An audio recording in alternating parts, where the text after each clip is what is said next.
Kia ora, good evening Rotorua and welcome to City News. Just ahead in your Tuesday night news bulletin.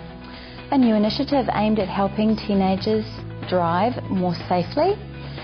Quakeaid organisers praise the generosity of locals.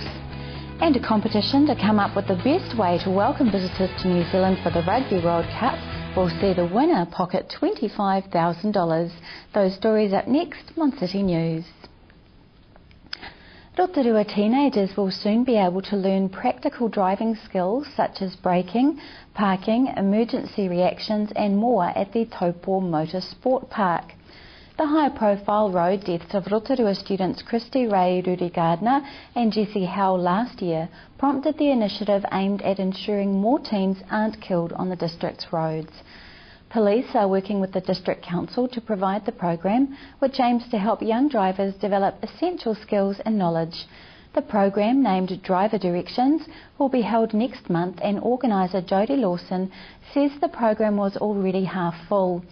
In addition to Driver Directions, a youth driving expo is planned for later in the year. For information about the expo or to register, contact Jodie Lawson on 07 348 4199. A real estate agent is under investigation after putting his company into liquidation with nearly $5 million owed to creditors. Kevin Wakeland's company owned Harcourt's franchises in Rotorua, Wanganui and Taupo. Mr Wakeland called liquidators in and 2 of his franchises were sold. However, with 80 creditors still owed money, Mr Wakeland is questioning the liquidation process. Grant Wakeland now sells real estate online. Rotorua District Council organisers of Rotorua's weekend Quakeaid collection say they are overwhelmed by the community's response to the project. Over 30,000 items from 20,000 local households were gathered during the massive street-by-street collection to support Christchurch people struggling to recover in the wake of last month's earthquake. Quakeaid organiser and Castle Court business manager Mio Katavich says Rotorua's huge contribution of 2 large containers of packed supplies will travel by rail to Christchurch for distribution by the Salvation Army. The Rotorua Walking Festival came to an end over the weekend after 10 days of organised walks throughout the city. A mural reception was held in the festival's honour at the council. We have Lo, the guy who is in the international board of the organising team.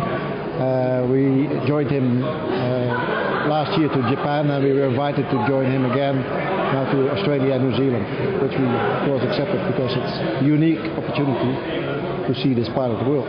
This weekend was about fellowship, walking together and enjoying each other's company and the city and sights of Rotorua. Rotary started this because there were several Dutch people within our club who had been to Holland and done walking over there, and at that stage there was nothing in Rotorua or within New Zealand catering for international walkers.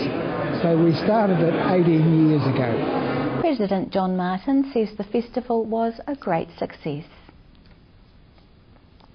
And in sport tonight, the Magic last night firmly stamped out any doubts that had emerged about their title credentials with a 12-goal win over Trans-Tasman League heavyweights, the Melbourne Vixens.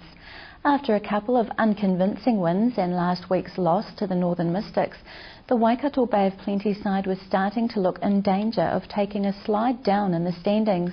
However, knowing they needed to produce their best against a classy Vixen lineup, a fired-up Magic side produced their most consistent performance of the season.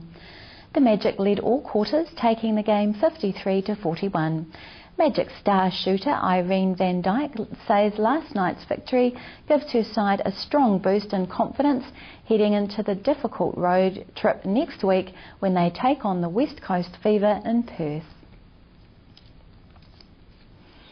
And finally tonight, with our long tradition of welcoming visitors to our country, there is a chance for a bright Rotorua spark to win 4 tickets to the Rugby World Cup final and $25,000. The prizes are on offer for the person who comes up with the best way to welcome visitors coming to New Zealand for the tournament. The competition, run by tournament sponsor ANZ, would help showcase New Zealand to the world during the Cup. ANZ Retail Managing Director Kerry Thompson says ideas could be anything from serving up a stadium-sized pavlova or releasing the world's biggest party popper from Mount Ruapehu. So come on, Rotorua, get your thinking cap on and get those ideas to ANZ. Weather for Rotorua and the surrounding area now. Tonight, rain clearing, southeasterlies, overnight a low of 14. Tomorrow, Wednesday, fine. Fresh gusty southeasterlies, a high of 22 and a low of 11. Long range for Thursday, mainly fine. Easterlies, a high of 20 and a low of 11. Marine forecast for Lake Rotorua for Wednesday. Southeast rising to 20 knots in the morning, waves about half a metre, and fine weather. Still to come tonight on City News, we continue our Neighbours in Our Community series with Heather McAllister.